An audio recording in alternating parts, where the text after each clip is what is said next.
gonna yell at him? We'll go in the next one. Maybe I need to have a conversation. Okay, everyone, please rise and say the pledge. I pledge allegiance to the flag of the United States of America and to the republic for which it stands, one nation, under God, indivisible, with liberty and justice for all. Please be seated.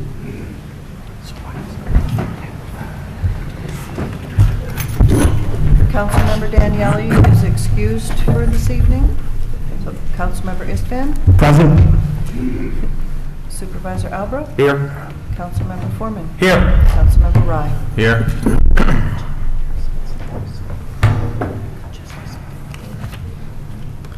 We're okay with the agenda, everyone? Any questions? Next up is acceptance of minutes. Town Board Annual Organizational Meeting, January 4th, 2023. I'll present that as a motion to accept it. Can I get a second? Second. Councilman Foreman, all in favor? Aye. Okay, do we have any new employees here today? You're a new employee? Mr. Vega? Oh, he's back there, okay. Come up here and go up here and introduce yourself to the citizens of Fishkill. We do this with all new employees so the residents can see who they're paying. Where do I stand? Right here? Right in front of that thing, just say who you are. All right. Now look at me. Oh, all right. Okay. My name is Luis. I applied for building grounds. I used to be a town of Fishkill police cadet next door. I've been in landscaping for 5 years. I now work at Hudson River Truck dealing with plows and sanders and truck bodies and whatnot. And that's about it. That's it? Yep. Any questions, board members? Welcome. You're also part of the Fishkill Cadets, right? Yes, I At used to one be. time. Yeah, Yep. that's great. I read about your background, so good job. Thank you. I appreciate it. Welcome to the town. Thank you.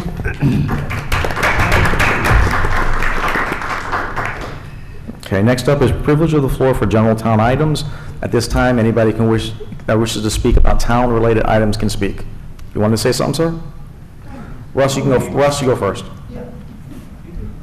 All right. Mr. Supervisor, members of the board.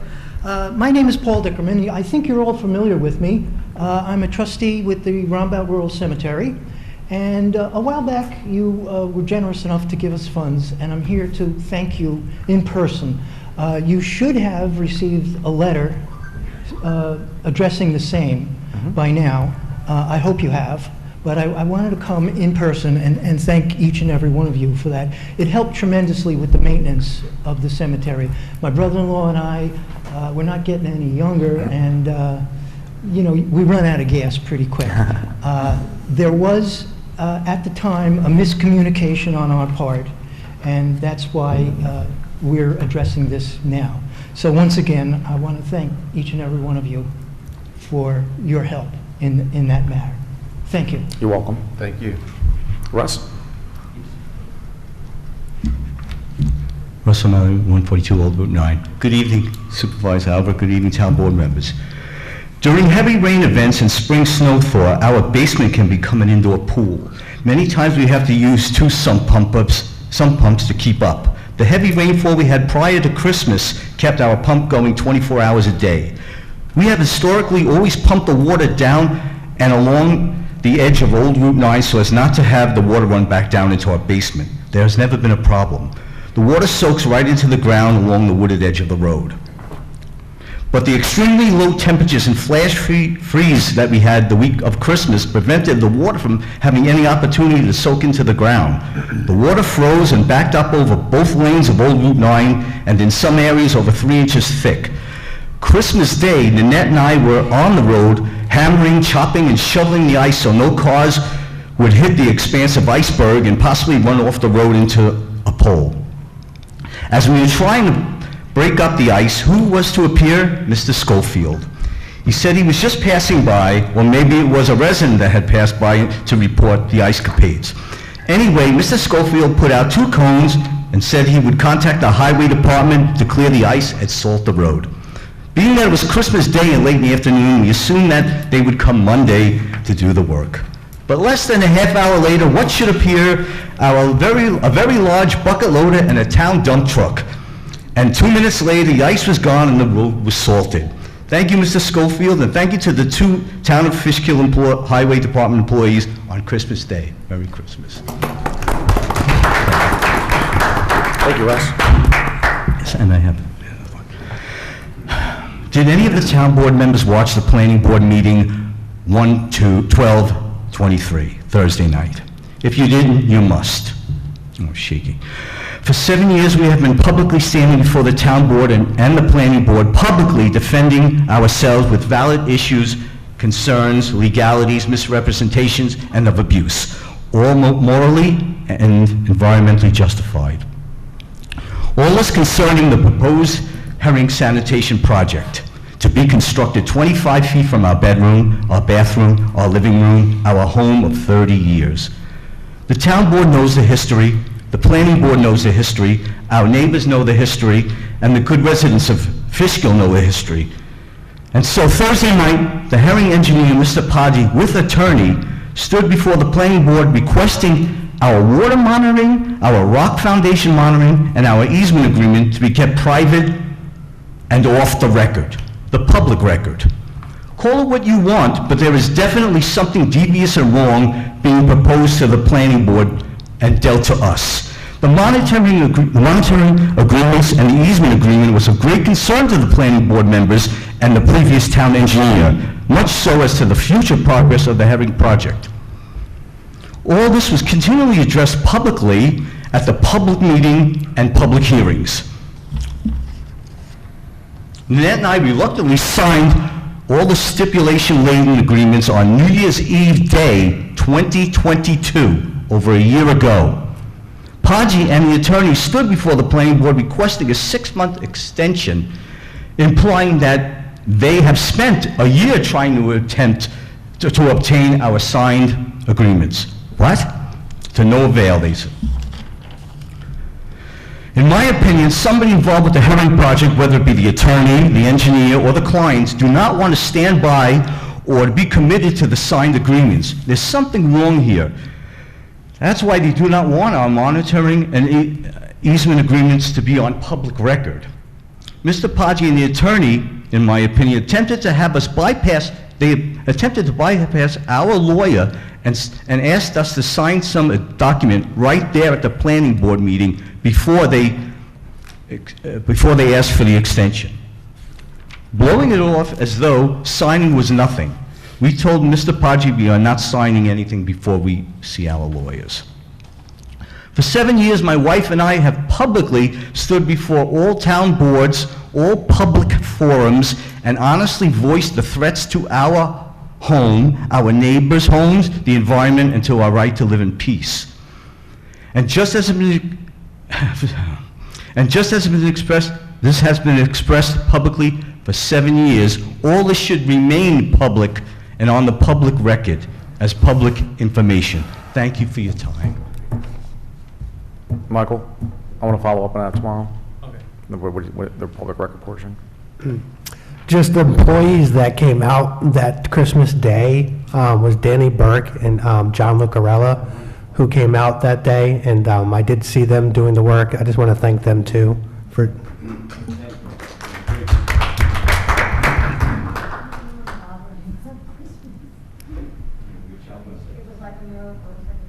Oh, you can come first. You, ma'am. All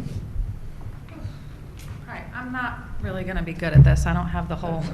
Just who you are, where you're from. Melissa Rodriguez, my husband Eddie, we built a home on Magnolia Drive. Okay, you're on the corner there? Yes. Okay. Yes. We still have open permits. Okay.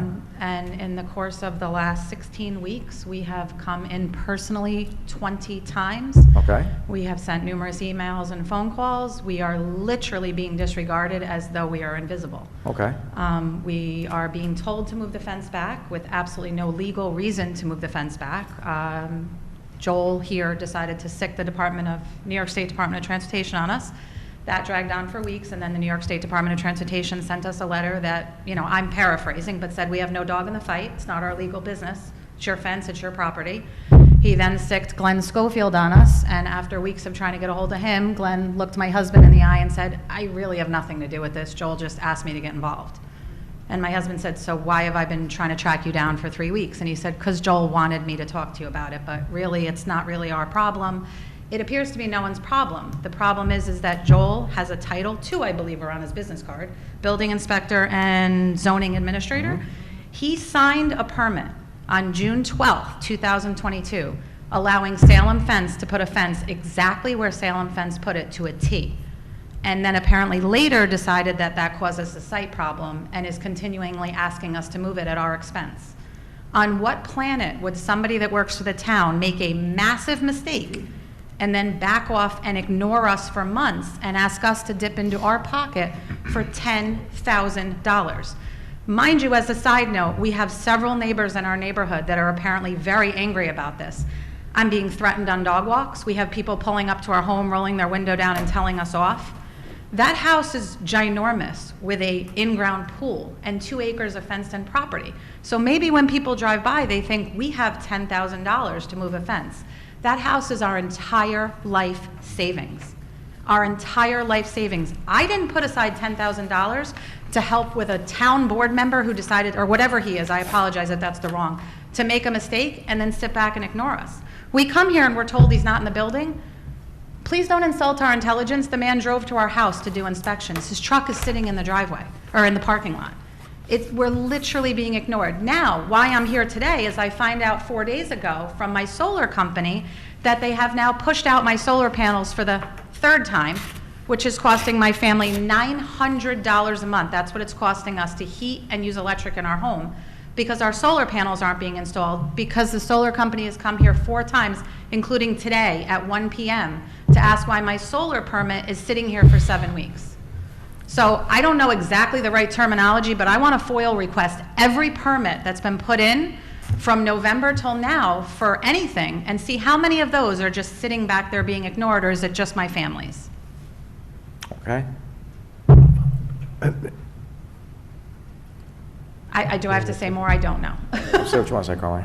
You have a beautiful home. Thank just you. FYI. We like it too, but Beautiful it's becoming landscape. very stressful. Yes, and I understand a lot of residents have complained about the site distance pulling you out of the drive. I looked at it myself, just driving by.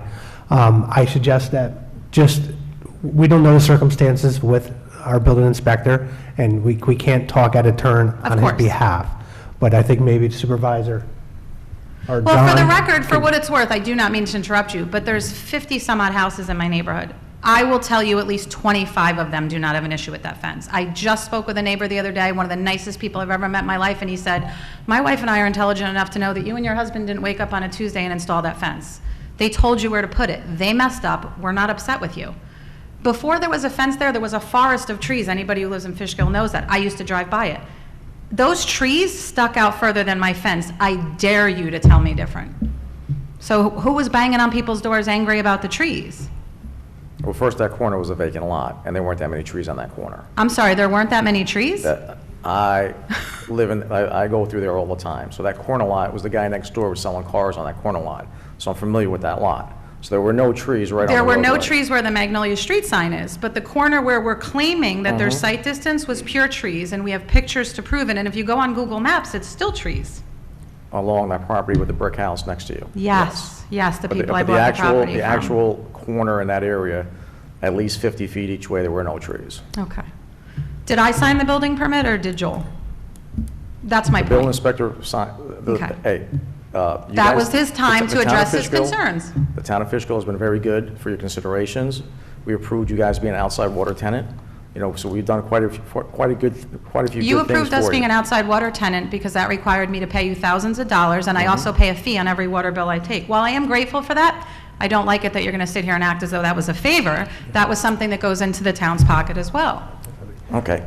Let's set up a meeting. Please. Let's just resolve your issues. I think we can. Okay. I want to thank you for coming. You have a beautiful home, and Thank you. and thank you for coming in front of our town, and welcome to Fishkill. Thank you. Carmine, I will follow up with Joel. I'm the liaison to the building department, and then I'm going to go get your information as you walk out. Okay, great. Do now or? Right now. Okay, thank you. Unless you're not done talking. No, I'm good. Thank you very much. Thank you. Pleasure to meet you.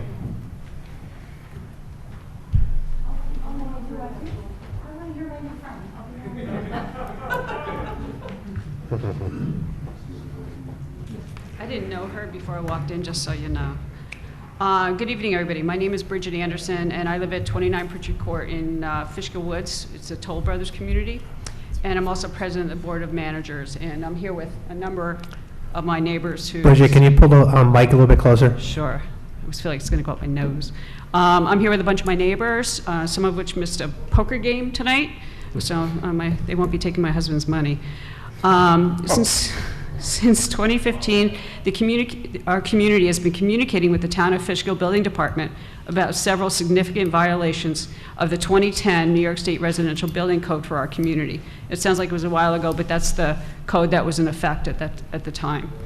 Because of the lack of cooperation of the Town Building Department, in January 2017, I filed a local code enforcement complaint with the New York State Division of Building Codes and Standards, citing 14 different violations that existed on multiple homes in our community. In April of 2017, the town building inspector was sent a copy of that complaint by New York State and directed to respond to the deficiencies. The town eventually got Toll Brothers to rectify several of the violations, but I was not provided with any of the documentation that they were following up on inspections to ensure that the repairs were done in accordance with the building code. None of the homeowners have any recollection of seeing someone from the building department doing follow-up inspections of the work, and many of these repairs were done in someone's home. As you can tell from my being here and speaking tonight, the Fishkill community continues to have issues with violations that have not been corrected. I've reached out, I have to change the page.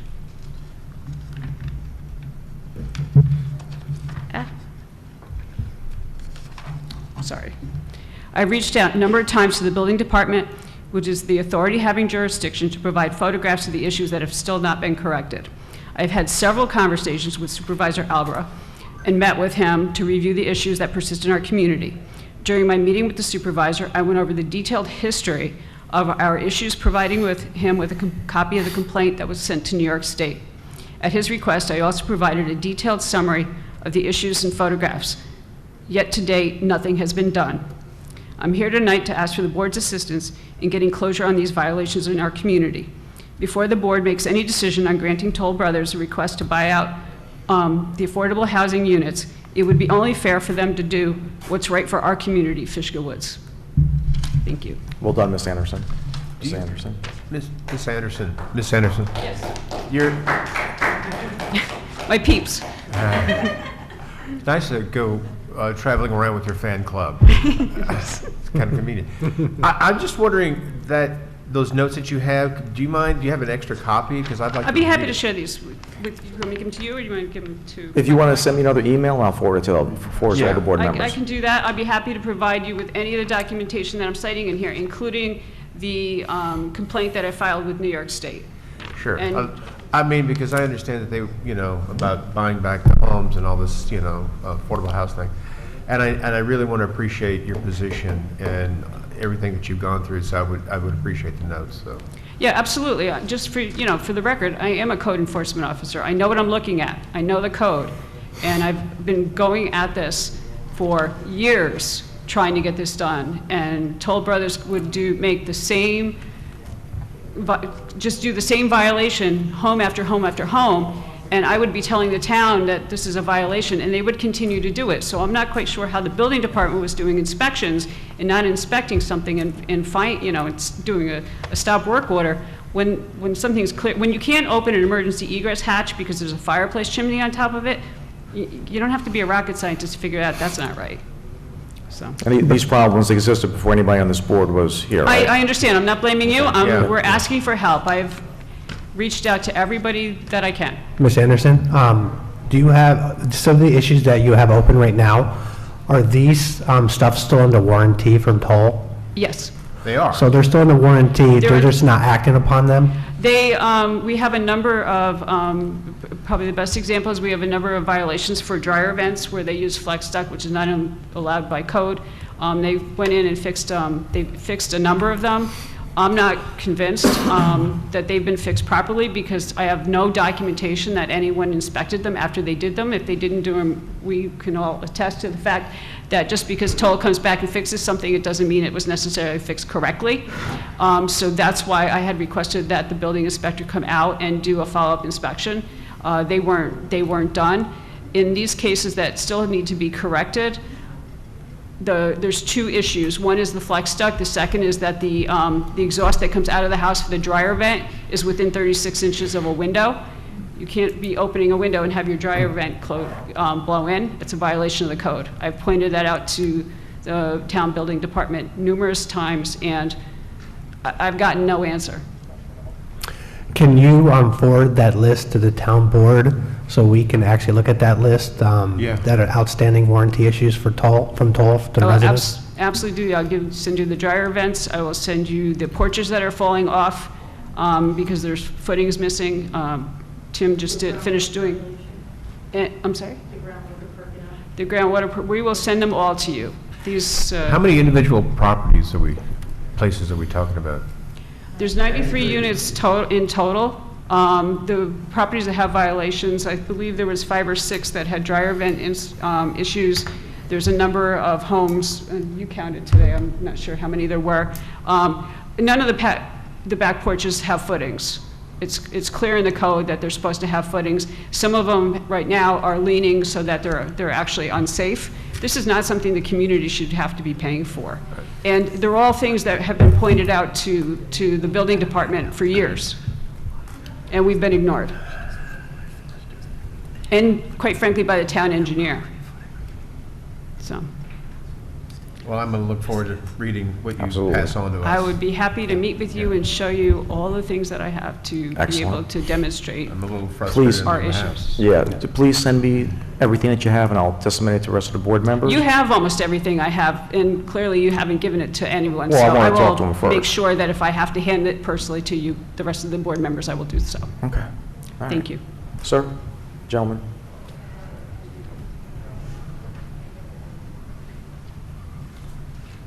Good evening, Superintendent and the town board, or supervisor in the town board. My name is Tim DeLorme. I live at 9 Pritchard Court in Fishkill Woods. In my past life, before retiring, I was a licensed professional planner and a licensed landscape architect. Appeared countless times before boards on both sides of the table, as a council member in my hometown and as a professional representing different developers and things. So, like Bridget, I have some experience in the matters that are confronting our community. And I think it's really important that you all hear the seriousness of these things. It's not an isolated event. We have driveways, probably a dozen driveways that are failing because there's only 1 inch of QP under the driveways. The soil was not properly compacted. We have sidewalks that have no reinforcing anywhere in any of the concrete in the sidewalks. It's clearly indicated in the details that it should be in there, and there should be 4 inches of QP under those sidewalks. Who's going to bear the cost when those sidewalks fail? We are. Because Joel and the town building department did not perform timely inspections when that material was going in, even though Bridget and others in our community came to him and to the town and to you, the supervisor and the previous supervisor, and pointed these facts out. Nothing was done, and so we're left to hold the bag. Today I did a survey of all the back porches in our community. We have 93 houses. We have 77 houses that have stoops with steps going down to the patio. 77% of those have construction deficiencies. Foundations that are not there, well, actually there isn't a foundation anywhere. There are no post bases that keep the wood from sitting on the deck itself or on the patio, so we have got rot starting already, and we're going to have to replace those. We have patios that are settling again because they weren't compacted properly, and now as they drop, the stoops are dropping and pulling away from houses, creating canted and listing situations. We have walls on patios that are sinking because of water, again, that's gotten into the foundations because they weren't properly compacted. And all these things need to be repaired and have been brought to Toll's attention since probably before I moved there. I moved in almost 8 years ago in April, and nothing has really been addressed. Can I ask you a question? Sure. How many times have you come to the town to discuss this in the past? Me personally? Yeah, have you? Well, we've largely worked through Bridget. And so you've been here how many times again? I came to the town board meeting when Supervisor McCullough was here and was told that I didn't need to speak to the town board about it, that I should deal with Joel and he would take care of all of our problems. So clearly, that has not happened. Okay. So roughly how many times do you think you've spoken to Joel and people in the town? 10? Times have I spoken with Joel? Or just over in... the last 7 years. Yeah, just a lot. More than 10. When I pulled up the emails today to start looking through them, I had left roughly 250 communications with either Joel or the town, copying the town supervisor from the beginning. We've been back and forth and back and forth. We've had meetings here with Toll Brothers. We've had meetings here with the town engineers, and we've gotten absolutely nowhere. I just have one more thing to raise, and then I'll close, because I know you have a lot of things on the agenda. I had addressed Supervisor Lacola and Mr. Knapp at the Parks Department years ago about repairing the courts at Gearing Park that have a 2-inch crack that run all the way across all the courts. This is a very minor thing. In light of spending $250,000 to pave a parking lot here, to send a couple of, not even a yard of asphalt over there, makes no sense at all. Shouldn't have to keep chasing these things down. We're talking about new parks and spending hundreds of thousands of dollars on statues and all sorts of other things. Can't we at least get our current infrastructure repaired, and perhaps even for a couple $100, stripe them for pickleball, the fastest growing sport in the United States right now, and provide us with an amenity we need? Yeah, we've introduced pickleball into the town of Fishkill. Yeah. We do it at the rec center now on Tuesdays and Thursdays. Yeah. The park, was it In East Fishkill. the park where we're doing the sensory park? Yes, We're gonna put- two pickleball, two so new we're- pickleball courts. We're going to have Doug Phillips, yes. So we're going to have 2 pickleball courts there.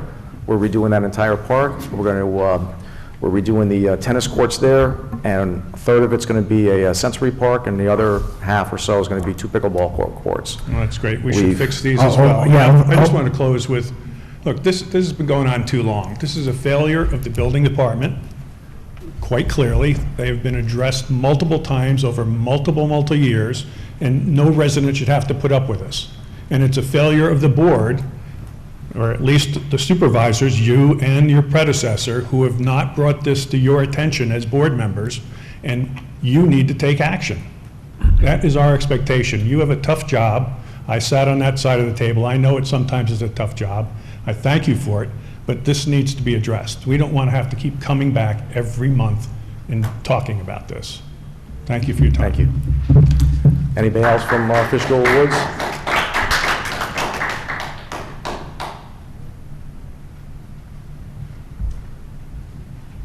My name is Dr. Terry Gottlieb, and I live in Fishkill Woods at 40 Pritchard Court. Unfortunately, I haven't had a chance to tell Bridget this story. I was visiting with a neighbor yesterday, and her father was there and was talking on the phone because they wanted to put in a bathroom downstairs. However, although they have the plans of the house, they can't find the pipes that will create the bathroom. They're sketched out on this diagram, but they're not there. So this is another thing that they've deviated from a plan that this town has okayed. And whatever has to happen in that house, it's going to be a mess. They have to take the ceilings down. They have no idea where this pipe is. Thank you, So ma'am. again, I reiterate what Tim and Bridget has said. The board is responsible. We don't need to go back to Toll again, and I would never hire them, and I wouldn't live in a Toll Brothers house again. It is not the luxury house that I paid $500,000 for. Thank you, ma'am. Anybody else from Fishkill Woods like to speak? Anybody else like to speak about anything else? Little League?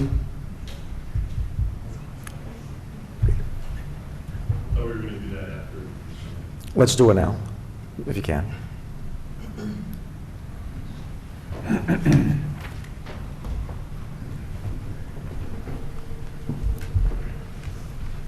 Mr. Lyons, we're going to go into executive session after this, so I don't want to keep you guys. Okay.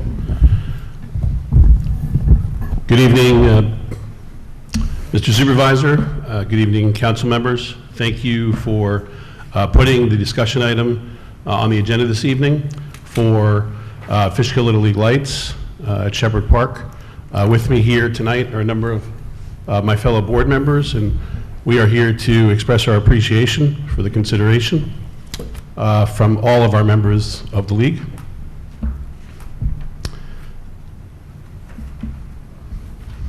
That's it? I thought we were going to talk later after the executive session, so.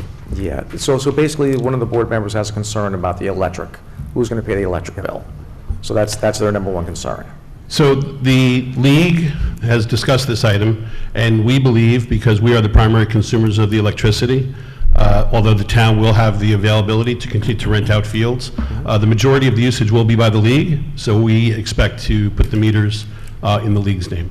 Good. If I may, just to give the residents and everybody in the audience, we're looking to do a capital improvement on our ball fields to give lighting to the Little League and our residents. It's a quality of life issue. So what we're trying to do is work with Little League to try to figure out the cost of putting lights in, either one or two fields. Peter, can you give us an idea of what the cost would be for those fields to put lights in? If we were to put lights in at two fields, which is what is being recommended, it would cost approximately $375,000. The league is prepared to match the contribution that the town is making. We've done a lot of fundraising over the years for the purpose of adding lights at some point in time. We're glad we're closer to it than we've ever been. The reason for doing two fields at once is overall, if we were to do them separately, it would cost about $125,000 more, because if they do the two fields together, they get to pour all the stanchions, they get to dig down, put all the light poles up at one time with the same crew. If they have to come back a second time, whether it be 6 months or a year later under a different project, the costs will significantly add to that. And they've estimated it's about a $100,000 difference. So we want to take advantage of that opportunity to save the $100,000 and add the lights to both fields at the same time. So, Mr. Lyons, if the cost is $100,000, we're going to put toward it and say Little League contributes something very close to that, we're still off. Who's going to come up with the difference? So the great thing is the fact that we are a Little League organization and we are chartered with the international governing body of Little League International. They have partnerships with company like Musco Lighting, who offer special financing to Little League organizations because they realize this is a significant capital expenditure. But through partnership with yourselves and the contribution the town is looking to make to this capital improvement, along with ourselves, and then the difference with Musco Lighting, we'll continue to fundraise over the years to pay that down. Thoughts with, and I don't know if we can do this, Mr. Gaba, who would be responsible for the lighting, the power source to the facility? Could the Little League take up that cost, or would that have to be the town since we own the property? The town is the property owner. We're talking about an improvement to town property, so it's a public project, be subject to competitive bid, be subject to prevailing wage. If Little League wants to donate money to the town for the town to do the project, that's fine. If Little League wants to donate funds to pay the electric, that's fine. You'll want a written agreement along those lines. I'm not sure about the special pricing available to Little League and if the town would be able to take advantage of that or not. If Little League can fundraise above the $100,000, which is basically we're talking as a match, that would be great. The town can accept the funds, but this is a town project, and it's got to be viewed as such when you look into the contracts and for purchase and for labor to install these lights and to maintain them. So the town would own the lights. That would be the Little League would make a contribution to the town, not the town making a contribution to Little League, and that's how I take it. Okay. Does that make sense? That's not the way you want to go? Our goal is to put lights up. Yeah. Okay. I'm not here to tell you which way we need to go. Mr. Lyons, in regards to the lights, how tall are they? So on two fields, one set of lights is 80 feet tall. The second set of lights on the same field is 60 feet. That's on the larger field, that's at 225-foot dimensions. On the slightly smaller field at 200 feet, the lights are 70 feet and 60 feet respectively. So I am maintaining the parks, I'm playing devil's advocate. How do I change the light? It really depends on when the light fails. So these are state-of-the-art light emitting diode or LED lights that have a 25-year lifespan on them.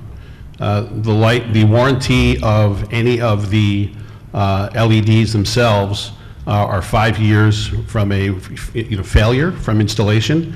If they fail within the first 5 years, the lighting company comes out and fixes that. If it happens after the 5 years, then the town would be responsible.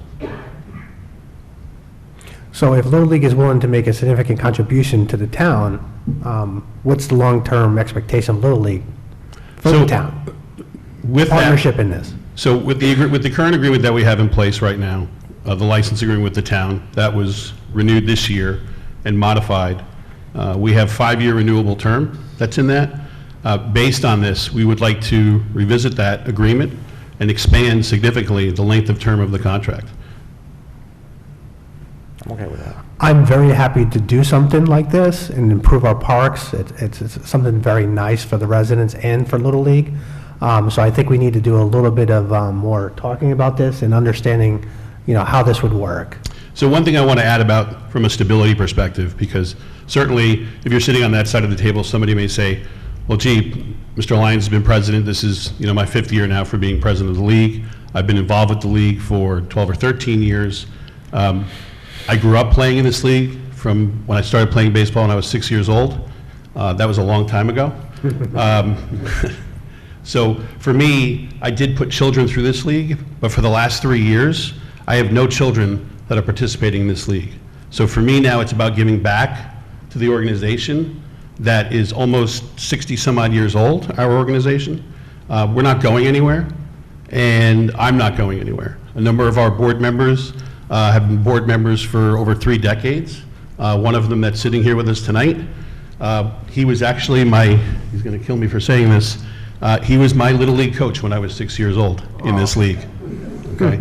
So for me, this is about being a resident and giving back to the organization that gave me the love of the game. Now that I have no children, I have no desire to leave the role that I'm playing. I'm sorry, Mr. Supervisor, one last thing.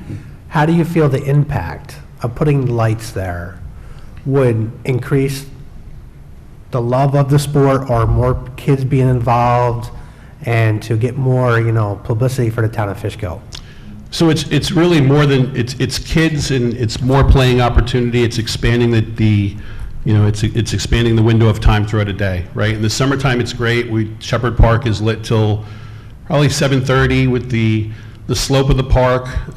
It actually gets darker a little earlier there with the sun setting so high in the sky and the line of trees that we have. But, being able to extend it out to 8, 10 o'clock, it's a whole nother shift of games we can get for kids in the summertime. On weekends, the same thing, but it's more than that. With the new universal fence that we have on Seafield that the town installed as a capital improvement project earlier this year, there's a whole new dynamic that's available now to that field. Adult women's collegiate softball teams can now play on that field. Putting lights on that would be tremendous. New York State, we as a Little League organization have held state tournaments there before during the summer, and we've been awarded them before, but we've been asked to hold the other tournaments there. We've been asked to hold a variety of events there if we had lights, right? That's one of the objectives and drivers for that. When you hold tournaments and events like that, you get people from all over the state, all over the tri-state area that come in not only for games during the day, but when you have lights, you can play at night. There's increased revenue for hotels, restaurants, other services, businesses in the area, and I think it would definitely add to not only the individual players from our league, but beyond, and open up that park to a greater access of people that have used it previously.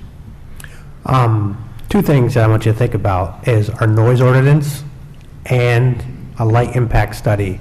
How would that affect the residents in the area? So, two things. One, Little League says no games can be played, and this is the international governing body, says no games are allowed to be played after, I believe it's 11 p.m. local time. I understand that years ago there was an ordinance passed to allow lights at all town parks. I don't know the time frame in which, when that ordinance was passed, it was set. Typically, I would not see games going past 10 o'clock at night.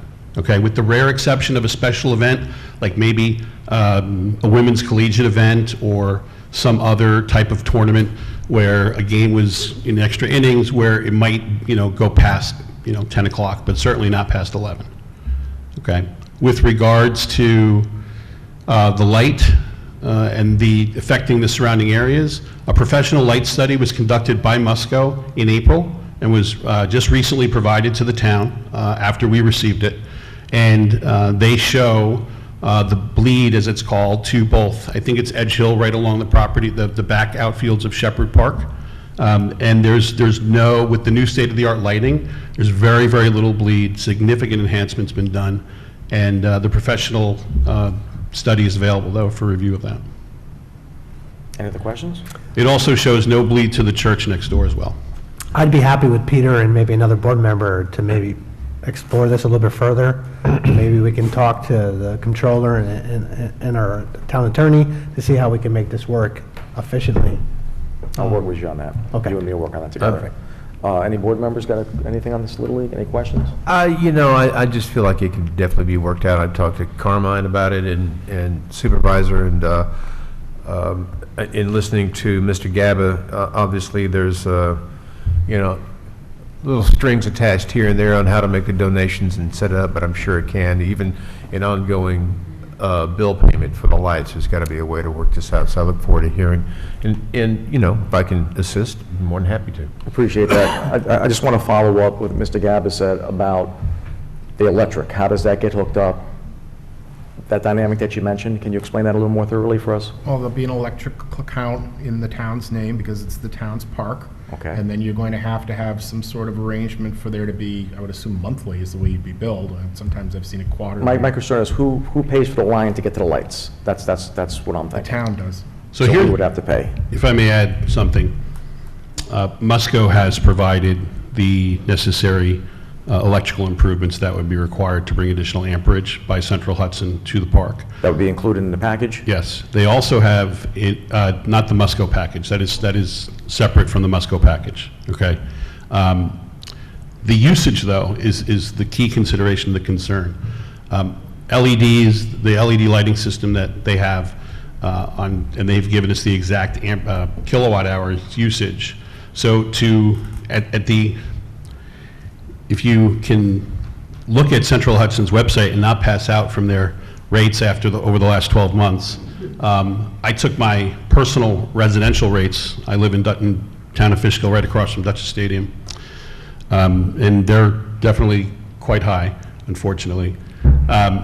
If you took 15 cents a kilowatt hour of usage for a price from just an average, it would cost about $25 for every 3 hours, based on the draw of power for each of the fields that we're talking about. So it's about $25 for 3 hours. For one field? For one field. So- And that information was also provided to you in the package that we had delivered. Can we set up a meeting with you, me and Carmine, and hammer this stuff out? Certainly, So I'm we can- available at your convenience. So I want to come back on the first February meeting, to give the board a further explanation and iron these things out, and I'd like to move on this pretty quick. We appreciate that. Thank you. All right.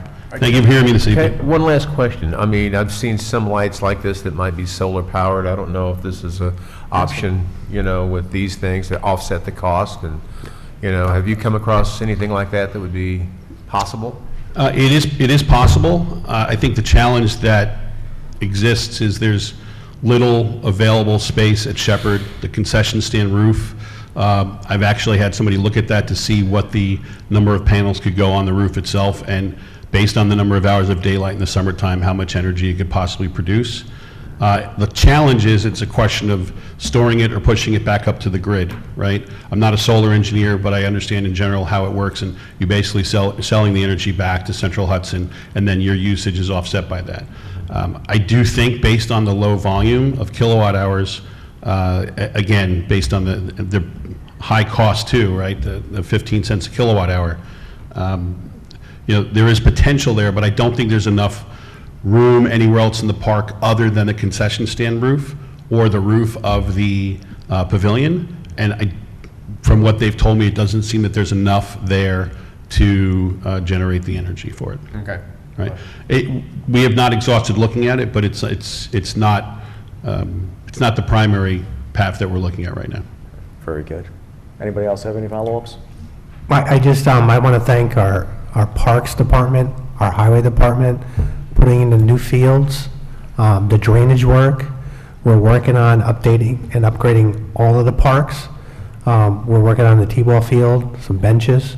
Also the batting cages that I'd like to make sure that the parks put a little more detail and energy into making that look good, and maybe fixing some of the dugouts that get a lot of water inside of them. Yes, as we've mentioned in previous board meetings, we continue to appreciate the support and the position of, pro parks, pro recreation of this town board. So we thank you again for that. Thank you, Mr. Lyons. Right. Thank you again for hearing me. Good evening. Okay, so you work with me, with him, and the electric plan, we can the electric. Okay, anybody else have anything to say? Okay. So our next thing is we're going to go into executive session, so we're going to have to clear the room, and we'll probably be back in about 15 minutes. So I'll make a motion to leave the regular course of business and go into executive session. Can I have a second? Second. All in favor? Aye. So we have about 20 minutes for a personnel matter and a legal matter. Confidential advice of counsel. Confidential advice of counsel, that's the reason. Thank you. All right.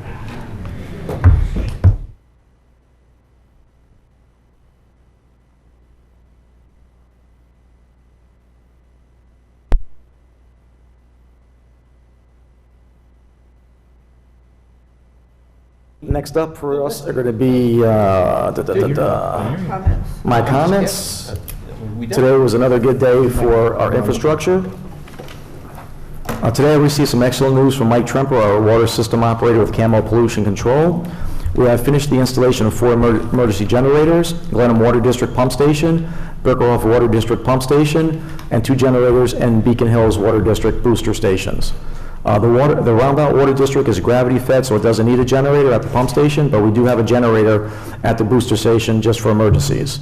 What this means is if there's power outage in the town of Fishkill, these generators will kick in and you won't lose power to your water service. This is a huge win for the residents of the town of Fishkill. I want to add one more note about the Beacon Hills Water District. Mike from Camo Pollution has reported that after replacing the water mains in 2021, we're saving more than 4 million gallons per year in Beacon Hills alone.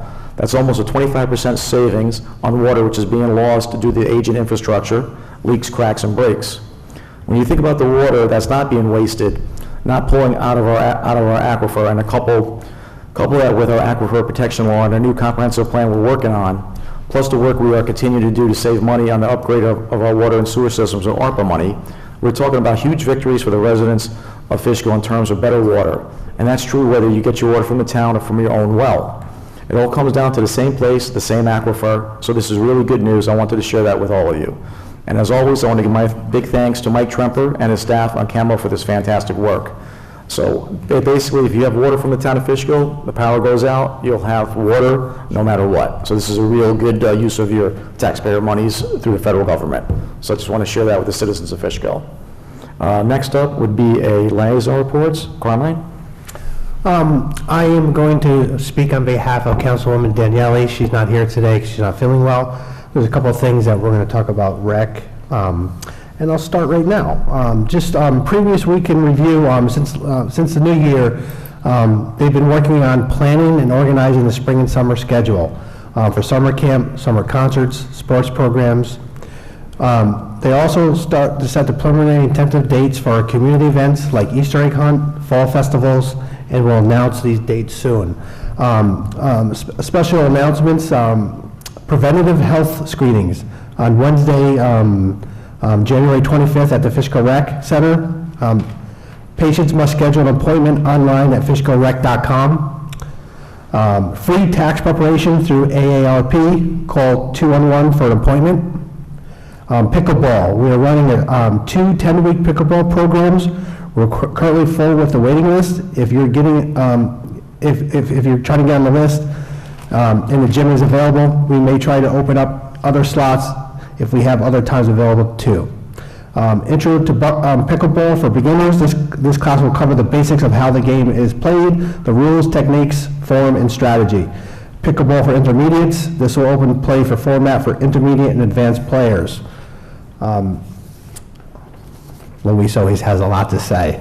Little Rascals and Teen Center have started back up pre-registration online at fishkillrec.com. Paint classes, we have 2 registered for either class at fishkillrec.com or at Teen Center, at the Teen Center 5th through 8th grades on Friday, January 27th. Adult art class, Wednesday mornings. Youth sports, we just added a bunch of winter and spring youth sports. The list is below is multi-sport tots, soccer, tennis, track and field. Oh, I like that one. Babysitting courses, the course is open to 11 to 15-year-olds and will take place in March 26. Register online at fishkillrec.com. And first aid CPR class, March 19th. Class is now full. Registration for that class will be announced. I guess this class is now full. I guess it's full already. All right. And I'll talk about a couple other things on Luis's behalf once we get onto agenda items. As for myself, we're working on a lot of things coming up for the spring, and we're continuing to work on the roof for the rec center and our ball fields and upgrading pretty much our all-around fields, and looking forward to the year for redoing our Century Park and our 2 new pickleball courts. Outdoor pickleball courts. Yes, sir. John? The only thing I'm going to add is that our rec center seems to be full of cars 5 days a week, 6 hours a day. So I really want to recognize the rec department, because they keep that building busy, and it seems like the town residents get a lot of use out of that building. So thank you. Well said. I think Brian? it's fantastic. I still want to take a fencing class, but anyway. I go by, I see the fencing, I'm like, I want to do that. It was a light kind of period for me. Next week, I should be meeting with the highway, so I'll come back at the next meeting and have a report on that. During this interim period, I did go to our new state assemblyman's new AJB Penn, his new office, the ribbon cutting, and so we look forward to working with him going forward, and as well as with Senator Rollison. Are the senator and assemblyman aware of the road naming? Did you give them a heads up on that? I did. I emailed them and copied you. I saw that. Yeah, I didn't give it to AJ, but I can forward it to AJ. And they have to work with you to get that done? I'm going to be providing you with letters and draft state laws probably tomorrow, as a matter of fact, for you to sign off and send on up to them and get the ball rolling. Do you need their official email, or you already have that information? You're going to be sending them, so I'm going to be We're sending gonna be sending you, them? and you're going to be signing and sending them out. Brian, can you get us the actual address that we need to send this stuff to? Sure. Did you know both those gentlemen? Yep, Okay. absolutely. This way we know they got it. Yep. Excellent. Thank you, Brian. I can call them right now. I've got them on my cell phone. Sure. You want me to do that? You can text them? Just, can we mute the mic? All right, very good. All right. The presentation for the police department, it will be, the chief is still working on his end-of-year report, so he'll get that to us the next meeting. So let's table that to the next meeting, Michael and Becky. All right. So now we're up for discussions. We talked about the Little League lights. Anything else to add? Next up is discussion of... Is there a resolution on that? Let me table that to the next meeting. Got it. Just for discussion, and if we can have a resolution Yep. that we can share with the board, we'll make up a resolution then. Thank you. I know there's a lot of things to work out with that, but it's such a great thing for the Little League out there, those lights. It's going to be fantastic. Yeah, the electric is my only concern, but I think we can figure that out. Like Yeah. you said, $25. When you have these tournaments, they charge to have the tournaments, so they're going to pay for the lighting anyway. Sure, So sure. it's really not an issue. It's just procedurally how we pay. Right. Next up is the Affordable Housing Director. He hasn't gotten back to me with any information, so let's table this to the second board meeting of February. Yep. All right. Number 3 is discussion of proposed new town park, the James Brown Memorial Park, the area on 9D where we knocked down the water tank. I'd like to do this. I'd like to hear you guys' opinion on this. You okay with it? Carmine? Yeah. Carmen, I had some thoughts, but go ahead, Carmen. I think any additional park is definitely something that's beneficial. But just remember, in town board and for our employees, anything that we create creates a maintenance, and maintenance costs money. So just remember, when we do budget for something like this, and we do it at a nice quality of life for the residents in an area, that we put something nice, get some thoughts about it, we think about it, what we're going to do there, but also there's a price to maintaining that on a weekly basis. So just keep that in mind when we decide. I'm all for this. Yeah, it's only an acre. We're talking about the person was a slave at one time. He moved to the Verplank, and he bought his way out, basically out of slavery, and was a master gardener. So you're talking about less than about an acre of land for this park, and that was a good idea you had last time to make it a garden park. So it would be a lot less maintenance, and the Verplank Garden Club have a great interest in helping us get this done for maintenance, etc. So it'll be more like a pocket park than more than a full-fledged park. But those are good concerns, and I appreciate that. Are we John? doing benches in there? I mean, is there a Well- design, a layout yet, or what? Well, what? Let's create the park first, and we can work on it then. I don't know, you got your master plan for the sword there. You're way ahead of us on that. Hey, I'm so far ahead of you. Anyway. I thought a curveball out. So if we create it, we don't have to start putting money into it. We can No. take time and develop it and see what it's going to be. And So the first thing, like I would say, let's name it a park, then maybe 1 year we cut the trees down and level it, and the year after, we start planting things like that. Yeah. And then it could be 4 or 5 years down the road before it gets opened. yeah, I think, if we do So it you right, guys- it could be a cute thing. So what's it take for just a town board resolution saying that this property If you is? wish to designate land as parkland, you can do it by resolution. You're going to want to be specific as to if you have a particular section, block, and lot and all that. Okay, so that would be a partial access lot. So get those numbers off of partial access. And Greg, work with them to make that as a resolution for the next meeting. Perfect. And that's it? That's it. Thank you, sir. So let's close the discussion, and I'll have them make just a resolution. No, I already moved it?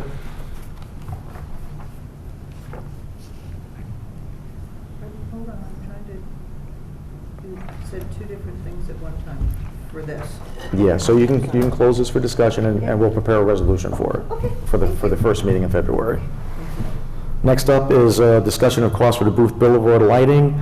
We've been contacting, the town has contacted Central Hudson, the lady that does this is out till the 20th, and we want to confirm the numbers with her, so I'm not ready for this at this meeting, so I want to know what it costs.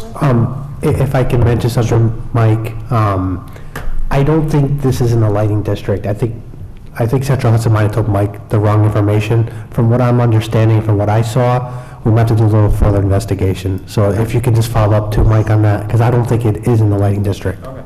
Okay? Very good. Did letters go out? No, I haven't done anything, because I want to know, what was our estimate of the cost? It was $41.22 a household. Per year? For a year, it would be $178.65 per light. Homeowner per year, that's the number I wanted to see. $41.22 per. Yeah, so I'm just trying to confirm that that's the right number, and Yep, okay. we don't vote on it as $200 a year, you know what I mean? So I'm trying to confirm that number, and then the second thing to confirm, make sure it is a lighting district. So those 2 things I need. So second meeting in February. Thank you, ma'am.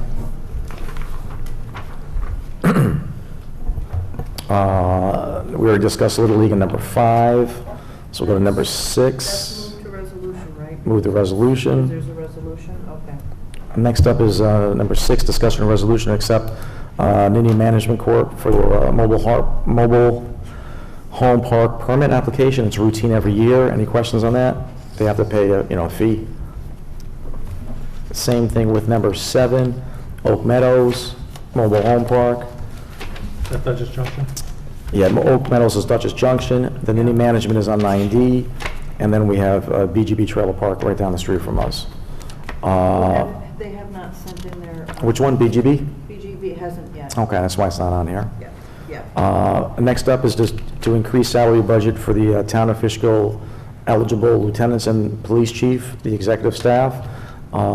We're thinking about $10,000 this year for the lieutenants, another $10,000 next year, and $12,500 for the chief for this year and next year. Is that what we're going to agree to? Yes. That is what we're agreeing to. All right, so for those that are eligible to receive that extra pay, so Greg worked with the HR director, I talked to her peripherally on this. Okay. I'm sorry, Michael? Yes. And have that resolution ready for the next meeting, the first meeting of February? Okay. So you Can can... we retroactive to January 1? Yeah. So we can close this discussion item and go, we'll do a resolution for the next meeting.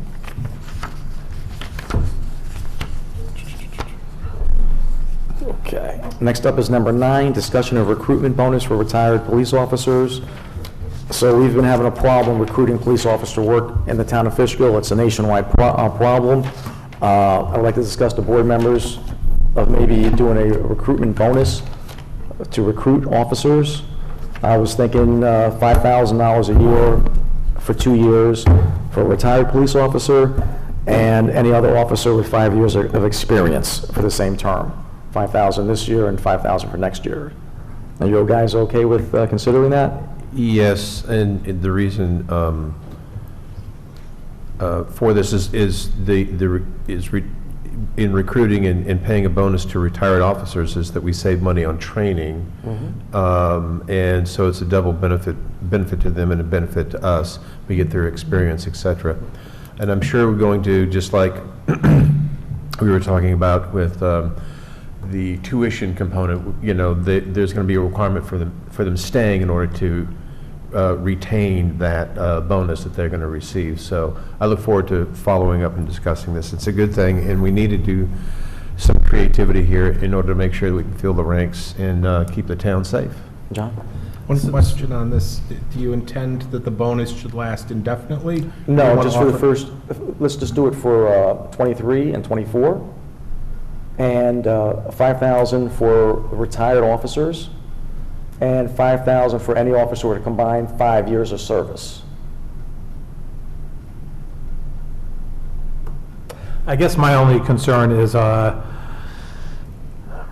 if they only stay for a couple of years, we're giving them basically $10,000. You know, could we do 4 years at $2,500 to try and, that's my own, I think it's a great idea, because we are definitely, just like every other police force, having issues with getting a full staff, but that's just an idea. Yeah, I think the retired officers are probably retiring on pensions of $60,000, $70,000 a year. I don't think they're going to come for $2,500 over 4 years. And I think $5,000 is on the low end. So I might, 6 months from now, might be back to say it might be 10. I just don't know. So I'm starting, I think, at a low number to begin with. And then if that doesn't work, and it's cheaper not only that they're trained. When we hire an officer that's not retired, we have to pay their retirement pension stuff. So we pay them more than a retired guy. But we have to make it fair and eligible 5 years of service. At least we don't have to train them as much. So I think 5 is a little low for in reality, and I think 2.5 wouldn't get anybody. I just think that'd be a waste of time. I mean, I appreciate what John's saying, and I hear what you're saying, and the you know, $2,500 to someone that's retired, but But $2,500 a year for 4 years. No, exactly. So it is 10 grand. Yeah, but they're not going to do that. Yeah, okay.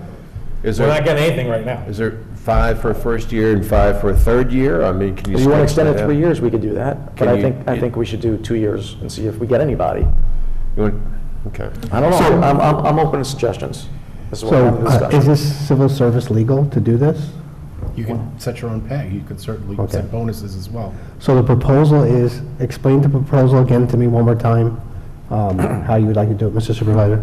So let's say hypothetically, for 2 years, for 23 and 2024, we'll give the officers $5,000 per year as a bonus. So if they're retired, they're set by statute to making $35,000 a year.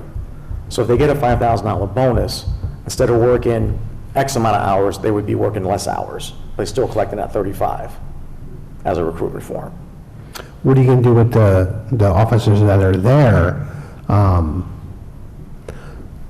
It sounds good. I just, there's a step missing, I feel.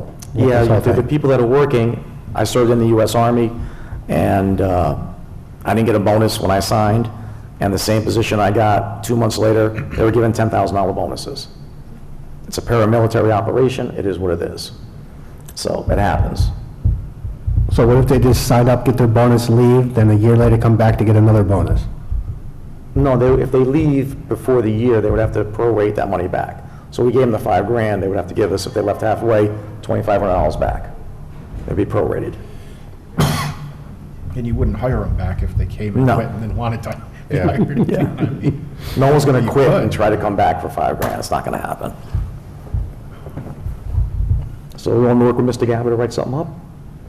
Yeah, is the 5,000, can that be stretched out over paychecks over a 12-month period? Does that make it, I like think, let payroll deal with it. you know? Let HR and payroll deal with the Well, details. just like signing bonus when I signed up in the military, they stretch it over your time frame, so on each weekly basis, you would get a percentage of that bonus. Yeah. So if you do take off, then we don't have to go back and try to get cash from you. You just, you've been paid per your time, and you're not the 5,000 up front, We certainly could do it however we would want to do it, but that would be the actuality is, they would work for $30,000, but get $35,000. Right. Because they're getting that $5,000 bonus, so they would work less. So, my thing would be is, budgeting purposes, we didn't budget for anything like this, which is a great idea, but what I'm saying is that we have to make sure, because now we're getting back into of using stuff and using monies that we didn't budget already, and it's going to drive the controller's office crazy. Yeah, I don't anticipate more than 4 or 5 officers that we're short. That's even 6 times 5, that's 30 grand. We can handle that. And plus, people are going to leave anyway. It's just going to happen.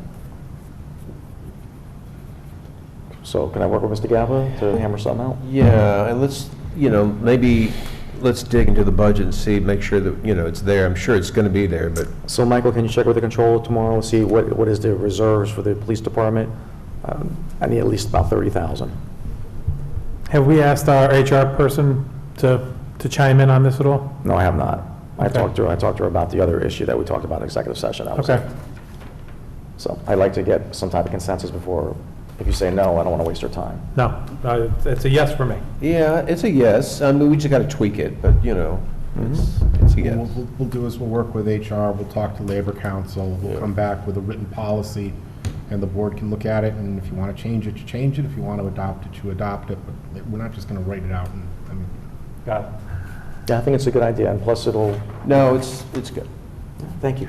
All right, guys, so let's close this, and when I'm ready for a resolution, we'll put a resolution up. When Mr. Gavin and me are ready. Thank you, gentlemen. And next up is waiving the permit fees. What was the permit, what was it called? Permit fees, Permit fees, what do we have in this for the resolution? yes, I think we have, Yeah, there's a resolution. Yes. the resolution's wrong. Yeah, I just want to make sure we get that correct when we discuss it. Building permit fees, okay. Building permit fees. Building permit fees.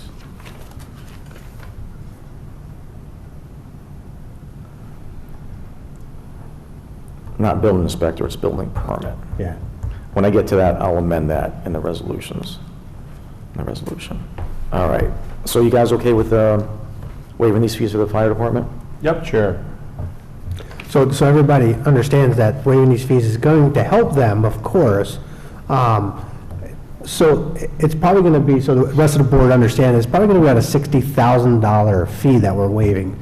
I just want everybody to understand the dollar amounts that we're talking about. And it's a not not-for-profit, entity. They survive by taxpayer-funded money. So, we are basically waiving a fee that otherwise the taxpayers in the Roundabout Fire District would ultimately have to pay. Pay anyway, correct. Yes, and so to the Roundabout Fire District, we are looking out for you. We are indeed. All right. So that's for resolution. Next up is number 10, discussion of already did that. Number 11, discussion of Toll Brothers buyout for affordable housing unit. I would like to have permission to negotiate with Toll Brothers to resolve some other issues and use this as leverage to get that done. I'd like to get permission from the town board to do that. I give you 110% permission to do that, and if Ms. Anderson and the board, the HOA, can get that list to you, Mr. Supervisor, and you can CC us on it, and if you can fulfill that, that'll be fantastic. Gentlemen? 115%. I'm just going with 100%. But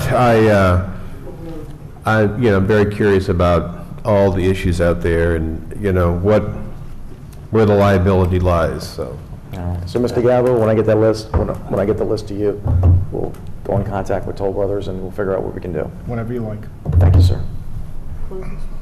Yep, Michael, I want to work on this tomorrow morning. Next up is the discussion to hire the groundskeeper, Mr. Vega. He came, spoke. Everybody good with that? Yes.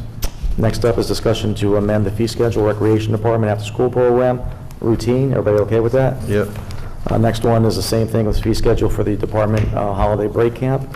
Everybody okay with that? Yes. All right, so next up is privilege of the floor for any agenda items. So if you want to speak about anything that we spoke about in the last hour and a half or so, it's the time to do it. Ms. Anderson, you can speak.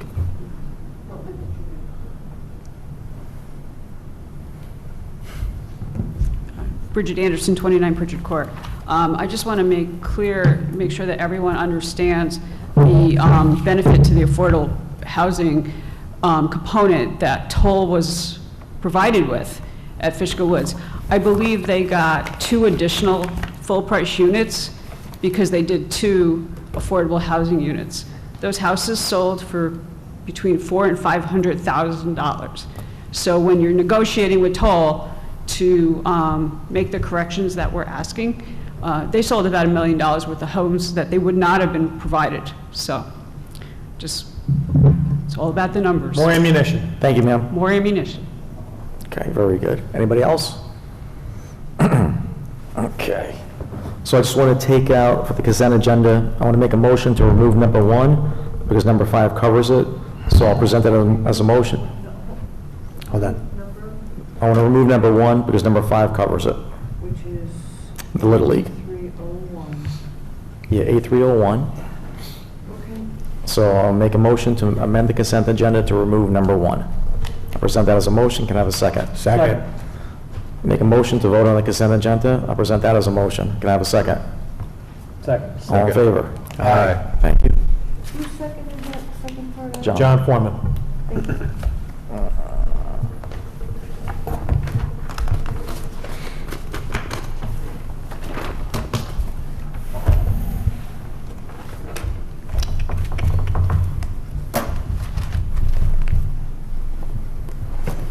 All right, next up is a resolution to hire the groundskeeper.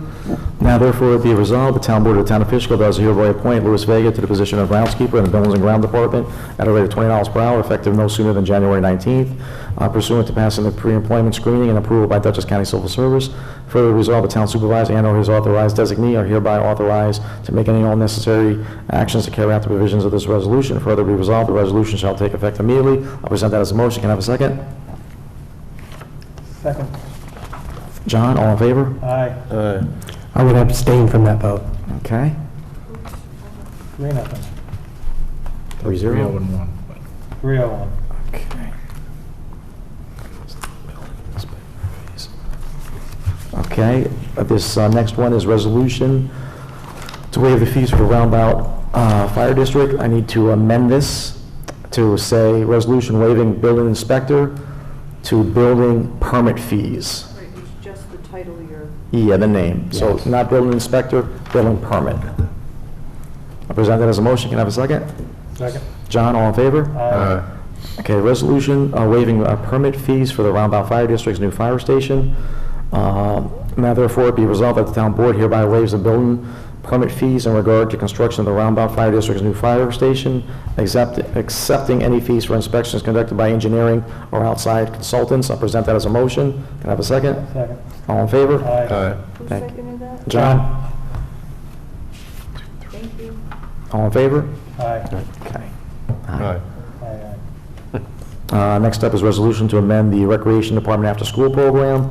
Now therefore be resolved by the town board as follows. Section 1, all whereas paragraphs and corporations herein by reference are set forth in full. The town board hereby amends the town fee schedule for recreation after school. Number 3, the town supervisor or designee shall take any action to carry out the provisions. And number 4, this resolution shall be effective immediately. I present that as a motion. Can I have a second?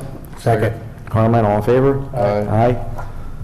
Our last one, no, number 3 will be, did I pass one? One was Mr. Vega, Mhm. 2 was the fire department, 3 Okay, we're was good. the after-school. So number 4 is going to be tabled to the next town board meeting. That's not ready? 4 we're tabling. Okay. Yep, next board meeting. Next up is items of special consideration. We have none.